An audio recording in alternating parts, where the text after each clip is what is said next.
位於東區後甲一路甲着瑞祥街口的平時安居地，是屬於平時營區第2期的市地重劃範圍，同時嘛是平時重劃社會主體第4個案。預計將興建3棟，總共325戶的社會主體。上午由着主都中心的董事長花敬群，帶領中央甲着地方的官員、民意代表共同來主持動土儀式。第一產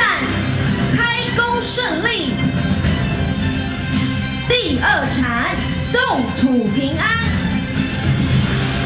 第3產一切緣和吉祥。在我們平時 ABCD， 我們有1300多戶，如果加上市政府的大概1700多，來跟大家報告，我們 ABCD 市區加起來的工程款大概要100億啊！那這都是中央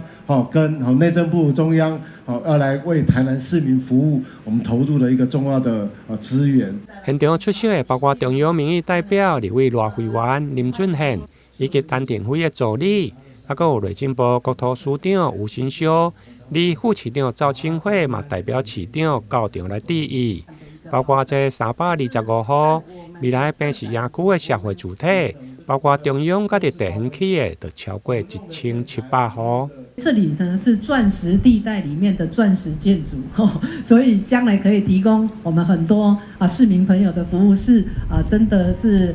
政府部門是付出相當多的心力，包括土地的取得一定是真辛苦但是大家中央跟地方一條心願意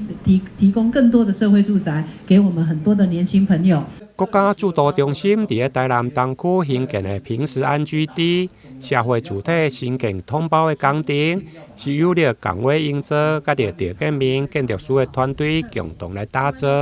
預計民國118年完工，未來平時安居4個基地將提供1300多戶的社會主體，將提供更多民眾大的需求。台南新聞陳奕樹、林英根採訪報道。